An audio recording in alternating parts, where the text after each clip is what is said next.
Hey, it's Game Hydro. This is Pocket Ultimate that we're playing, formerly known as Pocket Pixel.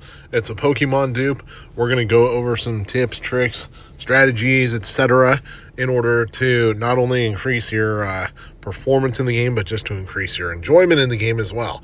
Because, strangely enough, this game actually is pretty fun. So, obviously, the main way to complete missions once you're out of the tutorial is to hit the mission buttons on the side to auto path to them. You got your main mission and your side mission, and the game will ask you to confirm if you want to go somewhere. In fact, sometimes even skip. However, once you're there, or just whenever you want, you can treat it like an old school Pokemon game. Use the controller to walk around. You can even talk to people by using this magnifying glass button. And that's a good way to go old school with it, fight against some trainers, and even just have conversations with the people in their houses like an old Super Nintendo RPG or Game Boy RPG. Hell, an old Pokemon game. In fact, that's kind of part of what makes this game unique. Now, you got some options in battle.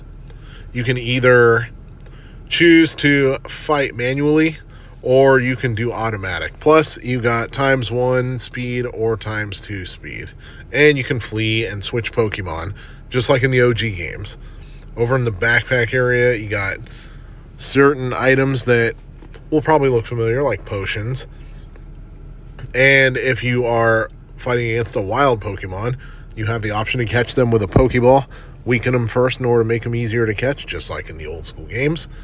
Now, automatic and ×2 speed are good for fighting weaker Pokemon that you don't really have to strategize too much against.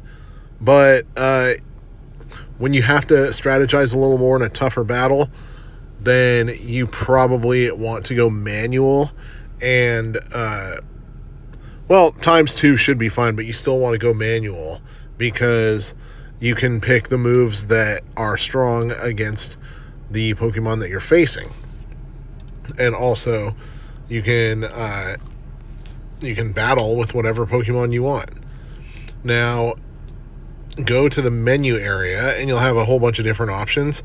You can use the gashapon in order to catch more Pokemon, although our favorite way to catch more Pokemon is to go old school and hit the grass, but sometimes the gashapon can give you more higher chance at a rare Pokemon, and you can also get items like rare candy, which can help upgrade your Pokemon.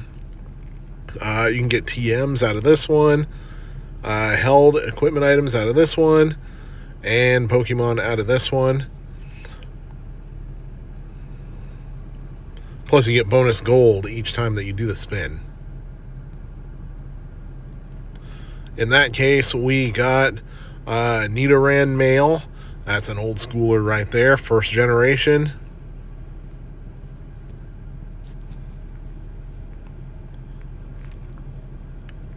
Now, at the end, of course, you can walk through the grass in order to try to have a random encounter with a Pokemon.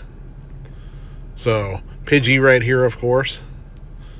We're going to turn off automatic because I want to catch it. Pokeballs should be fine for easier Pokemon like this, but for evolved ones, for example, if you were to fight a Pidgeotto or a Pidgeot, or even a much higher level Pidgey, then you probably want to do the Great Ball, or if you're far enough into the game to unlock the Ultra Ball, do that. This dude want to talk? Friendly battle? Meh. Sometimes random battles happen a little more frequently than you might like, but of course, you can choose. Excuse me. Just ate some Takis, trying to get the spice out of my throat a little bit. We're gonna catch this guy, and that's the fun of this game. You got multiple generations of Pokemon, and arguably maybe a little bit more variety than in the official games. If you want to stop the random battles, just go out of the grass. and into the flat area.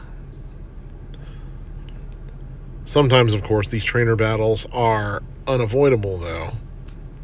This is where I sometimes like to use automatic against easy trainer battles, but obviously to catch Pokemon or when you got to strategize a little bit more, you want to turn off manual.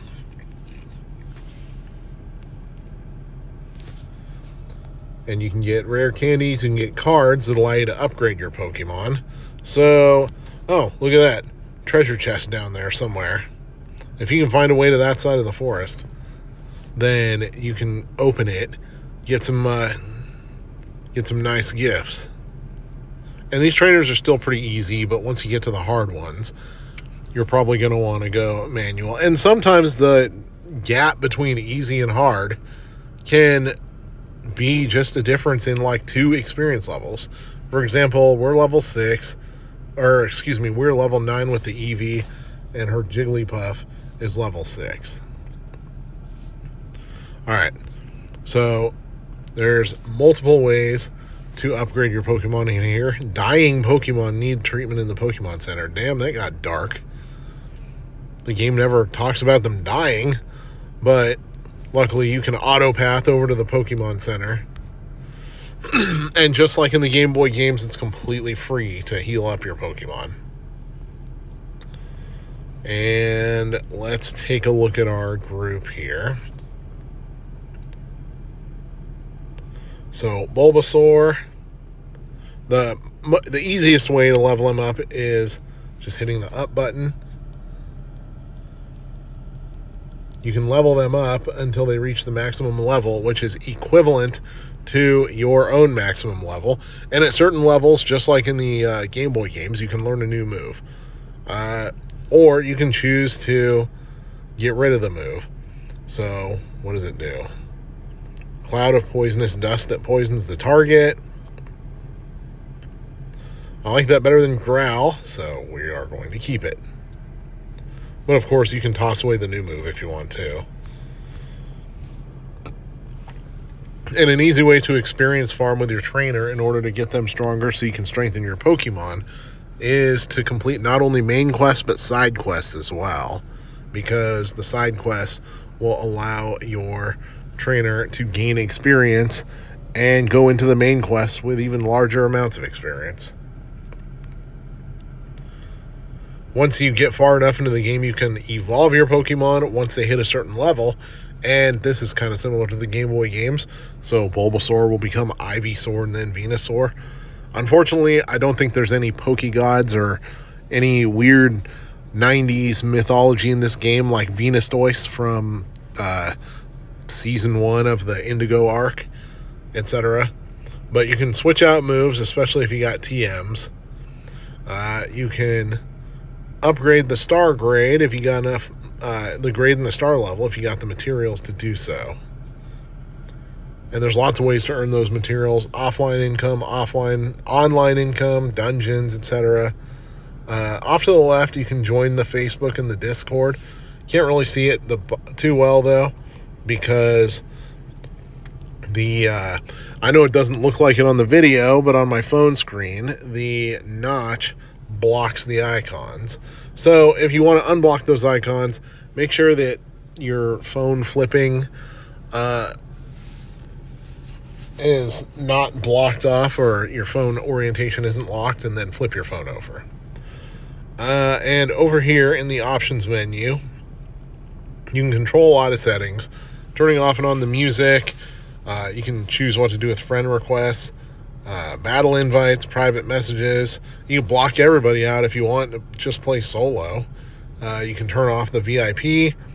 If you get trapped in an abnormal location, then hit the fix abnormal location button to get taken right back to the beginning.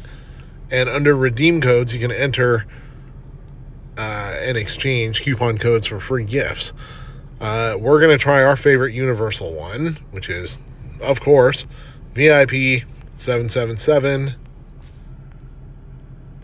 Doesn't exist in this game, but it exists in a lot of games I try just randomly. So try different codes, Try combinations that end in 666, 777, 888, 999, and often include characters, popular characters from the Pokemon series. Ones like that are often pretty successful. Also, with all these icons at the top, most of them take you to the same place. I'll show you in a little bit, because the 14-day sign up, that's a little bit different. But go to the exchange and you'll get this menu full of events that's loaded with stores, various currencies, and all that business. Crystals are the premium currency in the game. You can get some free ones in the game. Most games, these red exclamation point icons indicate that you got some free rewards to claim. In this game, more often than not, they do not. So an easy way to figure out which ones do is to just speed scroll through this, through the menu on the side, and then go back and start scrolling through the ones that still have the exclamation point there.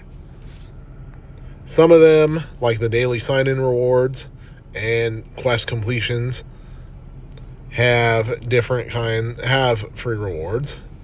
Others, they do not have free rewards, and I still can't figure out why they were possessed to put the red exclamation point if not free rewards.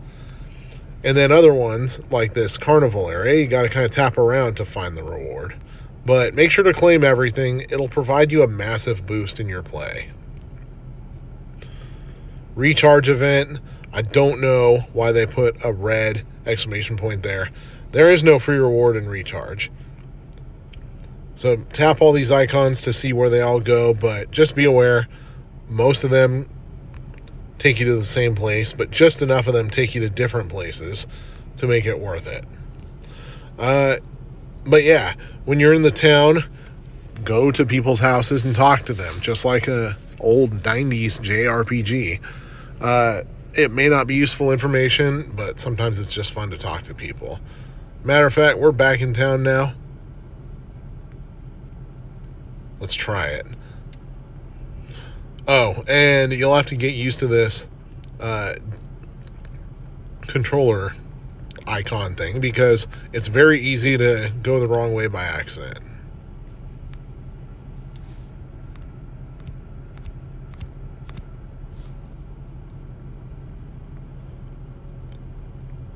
So that one is actually one of the side quest guys, the smart fatty. Certain houses it won't let you into, but other ones you can just go in. Paw's home.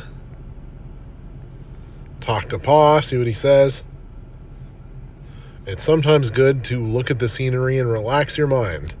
That is actually very well said, because that's one of the good parts about old JRPGs that's missing from a lot of games. Anyway, and you can also interact with the scenery. I mean, the fridge is a little bit glitchy here, but sometimes if you walk up to a bookcase, the little magnifying glass will appear, meaning that you can tap something. All right. Anyways, this is Game Hydro, struggling with the controls of this game. Please like and subscribe if you enjoy our video, and enjoy Pocket Universe or Pocket Pixel or whatever it's called in the future whenever you play it.